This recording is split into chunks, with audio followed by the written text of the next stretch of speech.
Hello and welcome to Gameday from the UK, another Miami Heat UK live streaming show, this time to preview tonight's big game against the Charlotte Hornets. Before we do that, we'll come on to a couple of games we've missed against the wins against the San Antonio Spurs and last night's win against the Cleveland Cavaliers. But first of all, let's introduce the stream team. Danny Ronaldo, how are you? All good, mate. Thanks, you. Good, very well, thank you. John Jablonka's had a few drinks. John, how are you? Yeah, I'm pretty good, thanks. Good stuff. And Sam McQuarrie's had a few drinks. Sam, how are you? I'm grand. I'm doing good. How about you?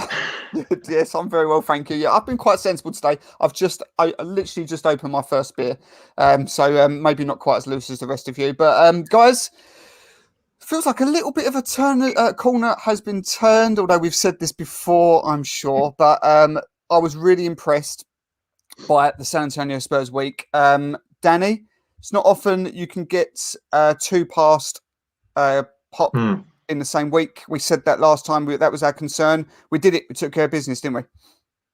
Yeah, we did. We were concerned. I wasn't sure if we were going to be able to do that. We managed to, basically off the back of Jimmy, Bam, and Dwayne Dedman, with probably one of his sort of better games of the season.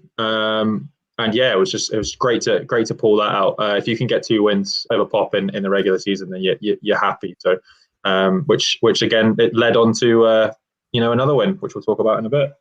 Yeah, definitely. As I say, it was the sort of game that we've seen us throw away because we went up, then we went down, but then we got it back. And I think that the difference, John, with this win was when we've seen Jimmy rest, that's when it's gone to shit. And we gave always that Jimmy sort of asked for is give me something to work with, and I'll see us through the line. And that's what we did. That was the difference, wasn't it? Jimmy Butler rest, the team took care of business, and Jimmy saw us over the line. Yeah, and then the difference was we had a good Dragic game. Because that's what we're gonna get from Dragic from time to time. Just he'll either be really bad, and then he will just show us up, and then just have a great game. He finished with 18 points, and that's why we could have Jimmy going on the bench and still winning. And also Dwayne Dedman had a great game. Yeah, Dedman, let's come on to Dedman. I'm just trying to pull up his stats, but was it something like 16 minutes, 18 points, something like that, 15 rebounds or something? It was just crazy. Crazy. 16 minutes, 9 rebounds, 15 points. Wow. I mean, Sam, it's above all expectations, Dwayne Dedman, isn't it? Absolutely. I mean, he's not the first 7-footer we've had on the team, but it feels like he is because he's doing exactly every single thing we expect from a 7-footer. I feel like at this point, when he's on the court and a shot misses, he's there to grab that offensive rebound and put it back in. And it's just so refreshing to have someone do that deep in the post and not have to complain about it. Yeah, this is it. And I think that it is refreshing because it shows you that you don't need the elite guy, you just need the right guy, and he is the right guy. And in every way, he's got that culture about him. He's coming here to work hard. He knows his impact. He knows that he's only going to give us that, 15 to 18 minutes maybe. But that's what he's proving so productive. And me and Tiff spoke about this on the podcast this week, saying about people calling for him to have more minutes. But I don't think that's the way, is it, Danny? That I don't think that just giving him more minutes, it doesn't necessarily mean more production. It's about his impact, isn't it? Yeah, definitely. It's basically just quoting you from your pod with Tiff. He's giving you everything he can in those limited minutes. He's putting it all out on the floor for those 15, 16 minutes a game. If you start sort of putting him out there for 20, 25 minutes, he's going to get gassed quick. He's an older guy, hasn't been on the floor for a while. So I'm actually really surprised with his productivity, considering that he has been out for so long. But yeah, I think 16, 17, 18 minutes is just about enough. And I liked his quote from the other day, which was just, "I'm just out there to have fun." And you can tell he's loving it. And I love having him on the team as well. Like Sam said, it's great to have a 7-footer in the post just to grab those balls because we've not seen it for a long time. So yeah, absolutely. The best 21 we've had in franchise history, surely. Debatable. Very debatable. Here's a good stat for Dedman. I saw when I was doing the weekly readout, I was checking the stats, and he has the Heat with him on the court have a 31.3 offensive rebound percentage, and that is in their 100th percentile. Wow. John with the early John Blimey. stats. do love a John stats. No, that's impressive. That's impressive. So yeah, as I said, great win. One of the more impressive wins because the Spurs. Let's have this right. They're in exactly the same position. Every game matters for them. They're trying to get not only in this. Not in this play-in, they're trying to get in the playoffs. So they're fighting, they're jostling for position like us. So that was a really promising, really good performance, and it led on to last night's game against the Cleveland Cavaliers. Sam, again, comfortable in the end, but it had its moments, didn't it? Yeah, personally, I caught the first quarter and about 5 minutes of the second quarter live. Tell us your story, man. Okay, so viewers of this live stream know how problematic my internet might be. And so slightly after the second quarter started, my internet just shut off. Like, it just refused to work. So I was live streaming it from my phone. Didn't tell my employers, but from my work phone. But Left that bit out earlier. Yeah, so I was streaming it from there and I fell asleep. So the game was running through my league pass. You gave it maximum effort, dude. You gave it all you could. I tried my best. I love the fact that you've gone into your data heavily because your internet isn't working. So you watched the game off 4G, but then fell asleep anyway. So it just continued to cost you money whilst you're catching up on some Zeds. So sorry, mate. So what you did see, impressed or not? Well, I was impressed to start the game. There were some instances where I was impressed with, and the end of the first quarter really pissed me off. So for me, it looked like a situation where we had random heat streak killers just come out of nowhere. Kevin Love taking shots, sinking it after the last game where he looked like he didn't really give a shit. Wow. And catching up on the highlights, it just confirmed that like players, this team looks like the kind of team where you see us and players think, oh, this might be the game where I could get hot. And yeah, it's disappointing to see, but the Heat were able to pull that through. We had good minutes from Kendrick Nunn. I was impressed with what I seen from Dwayne Dedmon, and the fact that Jimmy Butler and Bam Adebayo played their regular game, but they didn't have to go too hard, and we still pulled out the win. It was quite satisfactory for me. Yeah, it did seem like it was going to be that same old thing where we was like playing down to the opposition again. That first quarter was pretty ugly, but we pulled it back, and then after that, it got comfortable. Danny, the most pleasing thing for me in this performance was, apart from Kendrick Nunn and Bam, they were the only players to play 30+ minutes in this game. Mm-hmm. There was a lot of rest, so that's a positive thing coming on to a really important game tonight, isn't it? Yeah, absolutely. Got a lot of productivity from Max Strus last night, which was really interesting to see. The Strucer was loose. That was good. Did Jimmy play at all in the fourth? I don't think he did he? I was asleep by then. Right, okay. I'm pretty sure that Jimmy didn't play at all in the fourth, or if he did, it was very, very limited at the start of the fourth. Bam sort of came out as well. All the guys got a good rest in the fourth. Which was interesting because, the first two quarters, Jimmy was non-existent. He wasn't really there. On the defensive end, obviously he was, but offensively he, wasn't taking many shots. And even if he was, they weren't going in. But we still managed to gain a comfortable lead after the third quarter, and we just ramped it up, and it was a blowout from there. So really, really strong effort, and, no playing down to the opponent, because we do not like on this show. Yes, definitely. Before we come on to tonight's game, John, just one last thing on the Cavs win last night. Danny sort of touched on it there. Max Strus got the minutes over Gabe Vincent last night, took his chance. I mean, when he looks good, not just his shooting, because we know he's a shooter, but he can actually do a bit of everything, can't he? He can drive, he can dunk, he can steal. Defensively, he's looking better than what we did see at the beginning of the season. He's even mentioned this as well. He's saying that he's seeing things a bit quicker, he's reacting a bit quicker. So what's your thoughts on Max? Loveholders all his minutes gave us. We were injured, like with Tyler out and other players out. He just gave us good production in his minutes. Did he have like 14 points a quarter or something? Yeah, I think he ended with like 17 or something. 17 overall, yeah. But I just think that not even just the shooting. I just think his all-round game, it just seems to have taken a bit of a leap. And this is another guy, a bit like we keep saying about Kendrick. He's saying himself, he's staying ready, he's taking that opportunity. He doesn't want to have to feel like he's got to sort of earn his way in. He just wants to be ready all the time, whether it be for extended minutes or just for a couple of minutes. So I've been really impressed. I liked what I saw from Max in the last few games where we've seen him. So it'd be interesting to see what happens tonight, whether he gets the lead minutes or whether we see more of Gabe. Something I want to add as well, not on Max, something on Bam, was one thing I really like to see was that although he was presented with Jared Allen, really tall guy, big defensive guy, he kept going at him. He wasn't successful often, but he kept going at him. And that was just a real positive that I like to see. I like to see those sort of incremental improvements from Bam, that he's more aggressive. And even though if he can't get it to go, he's still attacking, and he was. And I really like to see that. That was really good to see. Yeah, great. Good, very good shout. Right, let's get on to tonight's game because it's a big one. That's the Charlotte Hornets. The Hornets are 31-32. Heat are now 34-30, which equals their best record of 4 above 500 for the season. So we could be in our best position coming down the stretch here if we win tonight. Hawks are a good team at home, 17-13. Heat are 15-16 away. They are 4-6 in their last 10. Heat are 6-4. We are fancied by a 5-point spread tonight by the bookmakers. The injury report. Heat have got, as we know, no Oladipo, no Tyler Hero on this trip.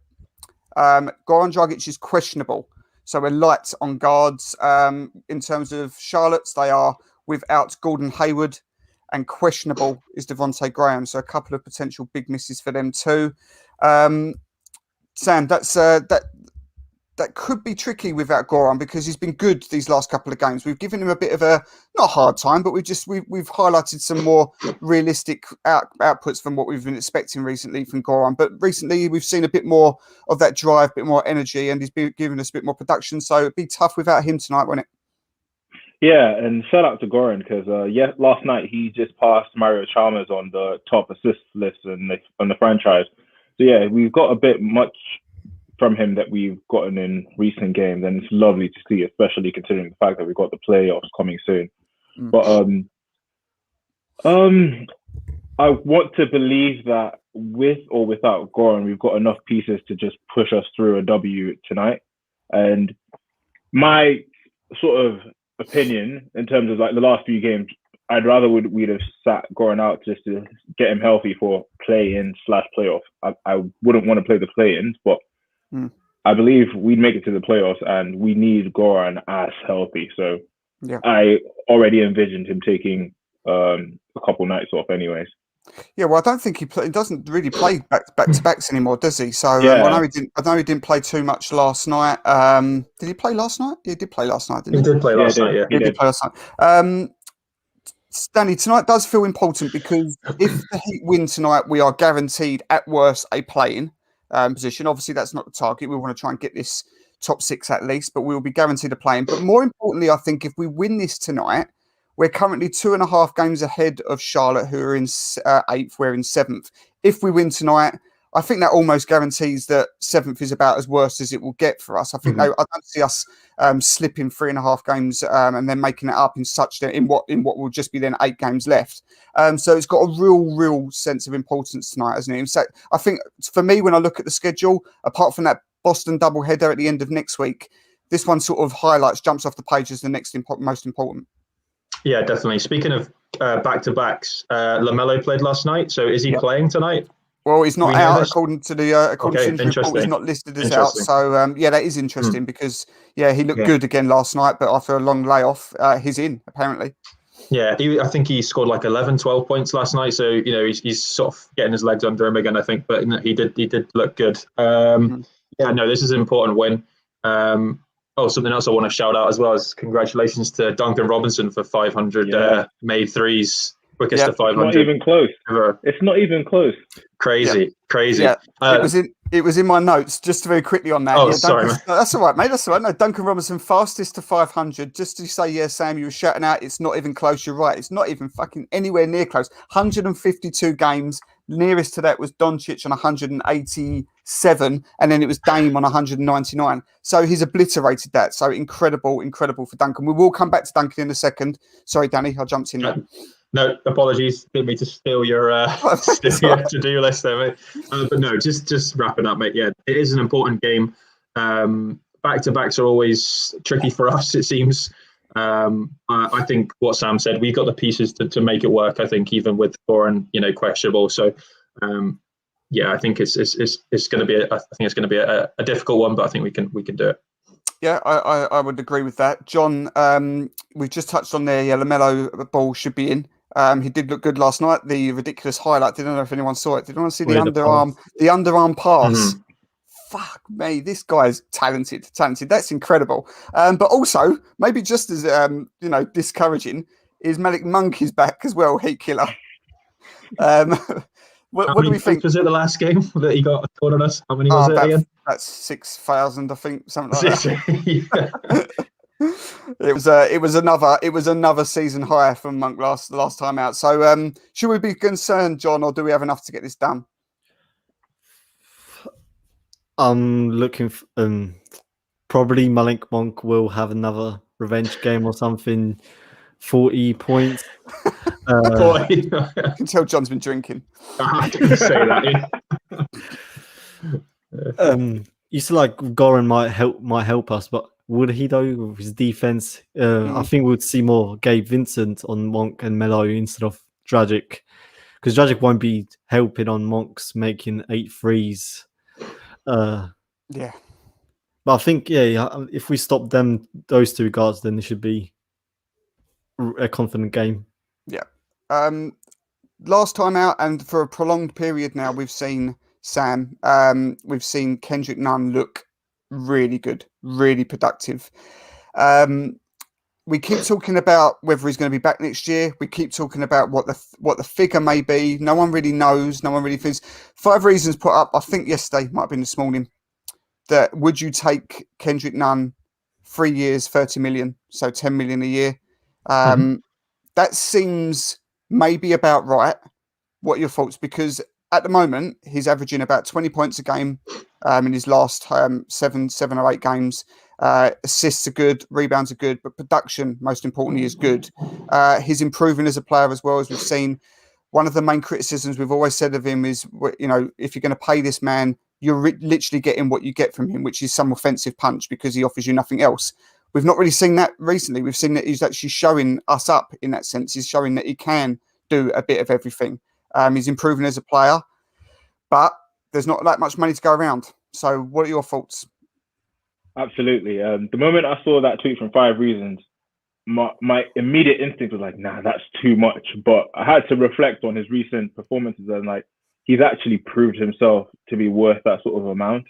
And it puts us in a situation where the front office are going to have to think, do we do like what we did with the 13-11 team and run it back? Or do we have to pick between key signing or Duncan Robinson or Kendrick Nunn? And in my opinion, it's just tough. It's really tough because we have to like first survey who's available in the free agency, and we have to consider the length of contracts Kendrick Nunn or Duncan Robinson might want. Based on this season, I mean, I've been impressed by both of them, but personally, I don't feel like the unit as it is has performed to its capacity. I feel like we're missing something, and bringing back personally, I want to bring back Duncan Robinson. So I'm sold on Duncan Robinson. I'm not yet sold on Kendrick Nunn, and bringing back Duncan Robinson and Kendrick Nunn kind of hinders the possibility of bringing a top key free agent. And I think that's what we need right now. It's good. To me, it's either key free agent or Kendrick Nunn, and I'm going for a key free agent. Well, I think that's the struggle at the moment, and this is why no one really seems to know the answers. Because again, we touched on this in the pod, but I think if you're going to look at maybe bringing in a Kyle Lowry, etc., you are going to try and hopefully keep Duncan. There probably isn't enough money to go around for what Kendrick will probably what it will probably command. I was the same as you, Sam. When I saw that, I thought 10 million a year. I thought immediately, I thought that's a bit higher because, he's been very good recently. He's shown real good production, but we know that Kendrick Nunn is a 3 or 4 game bad stretch away from everybody caning him again. And everyone's just saying, no, no good. And there's no offer there. But Danny, just to round up here before we come on to predictions with Kendrick, I think he's a restricted free agent. I think someone's going to offer him some money, and I think he deserves that money. And I think that I think the Heat will probably look at it and go, we're not willing to No. match, because he probably does deserve that 10 million plus. Yeah, you don't want it to be a Tyler Johnson situation again. Exactly. And I don't know, I don't want to speak for you guys, but I loved Tyler Johnson before that Same. contract. I loved him. I thought he was great. I mean, first year of the contract, I loved him as well. Just that first year. Sure. And Yeah. It's not his fault he got paid. You know, it's just, No, and I exactly. feel like that tarnishes him a bit, because he was a decent player. Absolutely. And I don't like Kendrick as much. I don't think he's as important to this team now as Tyler Johnson was to that team necessarily, but he is still a key piece. But if another team sort of offers him that money or more, I can't see the Heat matching it. I think they'd happily just go out and search for someone else, or Sam and you said, Dan, look for that Kyle Lowry situation or a key free agent. So I don't think they'd match a high offer at all. Yeah, it seems to be like with heavy hearts you let him go, isn't it? John, before we move on, anything indifferent to add to that, or are you agreeing? I actually think the 10 mil a year is pretty decent for Nunn. That's basically like the mid-level exception on him. Yeah. And I would like to say what Sam said. If you can't get anyone else, then you bring him back. But if it's Lowry or Nunn, you just get Lowry. You don't run it back with him. But then what I just quickly looking up stats. Nunn right now looks basically the statistic same as Hero in the bubble, except more efficient. And we all praised Hero for his bubble performance and is doing better efficiency.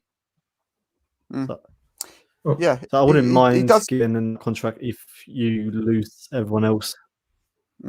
Yeah, he does. He doesn't get this sort of love that Tyler Hero does get, which is probably a bit unfair on him, really, because he's, as I said, he's never done anything other than get on with his job, and when he's done his job, he's done it well in most occasions. And as 5 Reasons said, and I really sort of thought it was spot on. When you've got a player that's putting up that sort of production that he has recently, if that was on for another team, we'd all be putting him in jersey swaps, and yet he never seems to get that love. He never seems to get that love. Do you not think that Tyler Hero's fallen out of love with the fan base a little bit, though? I do a little bit, but I think that it's a bit tricky with Tyler, because I think that I think that the role that he was looking at to come in this year as a starter, I think that didn't work, and he struggled with that. He's still got that foot injury. He didn't have that off season, so I feel like he maybe feel a bit let down. I think the fans feel maybe a little bit let down, but he's probably let down with himself a bit, that it hasn't been the season that he's expected it. But I fully believe he'll bounce back and have a really good, solid season next year. He needs some rest. He needs to get rid of that injury. But it just seems that the Tyler levels always seem to be so much higher than what the Kendrick levels are. And I don't really think that's fair, perhaps. But we'll see. We'll see what happens. It all comes down to the priorities. And I think the priorities will be to get that star point guard, which we crave. So let's come on to some predictions then, guys. Tough one, important one, big one. John, I'm going to start with you.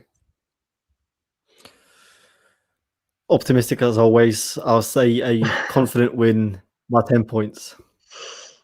Love it. Good start. Sam?